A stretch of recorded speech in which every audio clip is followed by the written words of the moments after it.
उत्तर प्रदेश की योगी सरकार में खुलेआम भ्रष्टाचार हो रहा है। यह हम नहीं कह रहे हैं, ये खुद योगी सरकार के विधायक और तमाम नेता कह रहे हैं। जिस तरीके से भारतीय जनता पार्टी में इस वक्त कोरोना के भयानक काल में भ्रष्टाचार हो रहा है, इससे कहीं ना कहीं एक बड़ा मुद्दा खड़ा होता है कि आखिर इस वक्त जो भ्रष्टाचार कर रहे हैं उनके ऊपर सरकार कब कार्रवाई करेगी। आप देखिए कौन कौन से विधायक और कौन कौन से नेता भारतीय जनता पार्टी की जो सरकार के ऊपर ही आरोप लगा रहे हैं कि सरकार के अंदर में तमाम जो प्रशासनिक अधिकारी हैं वो भ्रष्टाचार कर रहे हैं। इनकी पूरी रिपोर्ट देखिए, आपको साफ पता चल जाएगा कि भारतीय जनता पार्टी के इस सरकार में, योगी सरकार में, किस तरीके से कोरोना के भयानक काल में भी भ्रष्टाचार जारी है। योगी सरकार भ्रष्ट है, योगी के अधिकारी भ्रष्टाचारी हैं। सीएम योगी का प्रशासनिक अमला लापरवाह और आलसी है। योगी का स्वास्थ्य तंत्र नाकारा है। ये आरोप योगी सरकार की साख पर धब्बा है। ये गुस्सा योगी सरकार की कोरोना कंट्रोल की व्यवस्था पर जोरदार तमाचा है। ये भड़ास योगी सरकार के कोरोना को मुंहतोड़ जवाब देने के मंसूबों पर सवाल है। लेकिन योगी सरकार के मंसूबों पर ये सवाल हमने नहीं उठाए। योगी सरकार की साख पर धब्बा लगाने की कोशिश हमारी नहीं है। योगी सरकार की कोरोना कंट्रोल की व्यवस्था पर तमाचा हम नहीं बल्कि योगी के ही विधायक जड़ रहे हैं। एक तरफ उत्तर प्रदेश की योगी सरकार है जो कोरोना कंट्रोल को लेकर अपनी पीठ थपथपाने से नहीं थक रही। उत्तर प्रदेश में कोरोना कंट्रोल में लगे हुए अपने प्रशासनिक अमले और अधिकारियों की वाहवाही में जुटी हुई है योगी सरकार। कोरोना काल से उत्तर प्रदेश का उद्धार करने का वादा कर रही है यूपी सरकार और यूपी में कोरोना संक्रमित मरीजों के उचित उपचार का दावा भी कर रहे हैं सीएम योगी।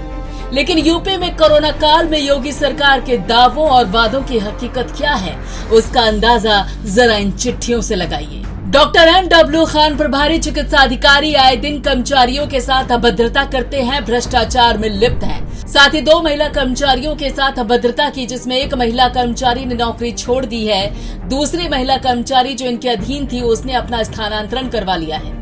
और अब जरा इस दूसरी चिट्ठी पर गौर कीजिए।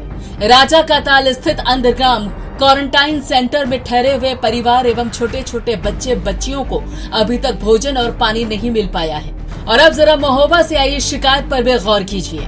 महोबा में मुख्य चिकित्सा अधिकारी डॉक्टर सुमन ने जनपद की स्वास्थ्य एवं चिकित्सा व्यवस्थाओं को पूर्ण तरीके से तहस नहस कर रखा है। इन शिकायतों को, इन आरोपों को पढ़कर आपको लग रहा होगा कि ये शिकायतें और आरोप किसी सामाजिक संस्था या फिर विपक्ष ने सत्ता पर काबिज बीजेपी सरकार पर लगाया होगा। लेकिन यहाँ पर आपका ये अनुमान बिल्कुल गलत है। कोरोना से छिड़ी जंग में सरकार के मंसूबों, व्यवस्थाओं पर सवाल विपक्ष ने नहीं बल्कि खुद योगी के विधायकों ने खड़े किए हैं। जी हाँ, ये सिद्धार्थनगर के बीजेपी विधायक राघवेंद्र प्रताप सिंह और ये है महोबा से बीजेपी विधायक राकेश गोस्वामी, जिन्होंने योगी के प्रशासनिक अमले पर न सिर्फ सवाल खड़े किए बल्कि अपनी इन शिकायतों भरी चिट्ठियों से अपने ही मुख्यमंत्री योगी आदित्यनाथ के उस वादे की भी पोल खोल कर रख दी है, जिसमें योगी सरकार कह रही थी कि उनके अधिकारी, उनका प्रशासनिक अमला कोरोना कंट्रोल करने में एड़ी चोटी का जोर लगा रहा है। साथ ही विधायक मनीष असीजा की इस चिट्ठी ने योगी सरकार के उन दावों की हवा निकाल दी है, जिसमें सीएम योगी अलग अलग प्लेटफॉर्म से ये दावा कर रहे थे कि सरकार कोरोना संक्रमित मरीजों की देखभाल के लिए उचित व्यवस्था कर रही है। क्योंकि फिरोजाबाद से विधायक मनीष असीजा ने अपनी शिकायती चिट्ठी में साफ साफ लिखा है कि उनके क्षेत्र में कोरोना मरीजों की देखभाल में खुले तौर पर लापरवाही हो रही है। हालांकि बाद में विधायक मनीष असीजा अपने सुर बदलते हुए भी नजर आए और सरकार पर अपनी नई बयानबाजी में काफी मेहरबान नजर आए। माननीय मुख्यमंत्री जी ने और माननीय मोदी जी के नेतृत्व में जितनी सुविधा दी जा सकती है उसकी पराकाष्ठा कर रखी है। राशन बंट रहा है, निःशुल्क राशन मिल रहा है, बाहर से लोगों को लाने का काम, यहाँ के प्रवासियों को भेजने का काम, क्वारंटाइन सेंटर, ये सब चीज़ें जो लगातार चल रही हैं। इसी में जो बहुत बड़े तंत्र में अगर कोई छोटी बड़ी बात होती है स्थानीय स्तर पर बताते हैं, वो तुरंत दूर भी होती है।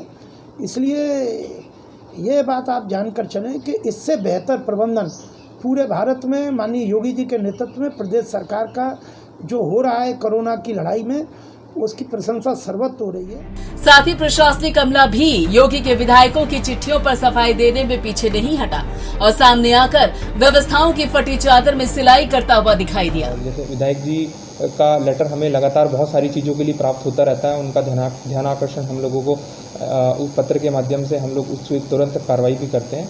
तो जो विधायक जी ने बताया है वो और भी चीज़ें हमें लगातार बताते रहते हैं और सारी चीज़ें सुचारू रूप से चल रही हैं और वो जो खाना लेट पहुंचा है वो तुरंत फिर वहाँ पे पहुंच भी गया था।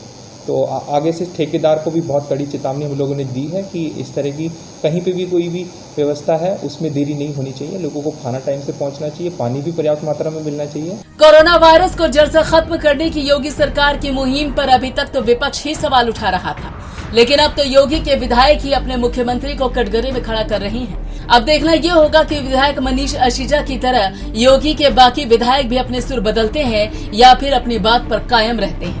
तो आपने इस रिपोर्ट में देखा किस तरीके से बीजेपी के विधायकों ने खुद मुख्यमंत्री योगी आदित्यनाथ को पत्र लिखकर बताया है कि योगी राज्य में यानी उत्तर प्रदेश की भारतीय जनता पार्टी की सरकार में तमाम भ्रष्टाचार चल रहे हैं और इनके ऊपर कार्रवाई की मांग की गई है। तो जिस तरीके से कोरोना के इस भयानक काल में उत्तर प्रदेश के अंदर भ्रष्टाचार से बाज नहीं आ रहे हैं तमाम अफसर और सरकार के द्वारा उनके ऊपर कोई कार्रवाई नहीं की जा रही है, खुद जनप्रतिनिधियों के द्वारा लगातार मुख्यमंत्री को लेटर लिख के बताया जा रहा है, तो इससे कहीं ना कहीं एक बड़ा सवाल खड़ा होता है कि आखिर उत्तर प्रदेश में स्वास्थ्य विभाग की क्या व्यवस्था है और तमाम जो प्रशासनिक अमले हैं वो क्या कोरोना से बचाने में लगे हैं या भ्रष्टाचार में लिप्त हैं। और आप हमसे जुड़े रहने के लिए सब्सक्राइब करें YouTube पर, फॉलो करें Twitter पर और लाइक करें Facebook पर। और ज्यादा जानकारी के लिए न्यूज नशा की वेबसाइट पर जाएं। आपको टाइप करना होगा सिर्फ न्यूज नशा।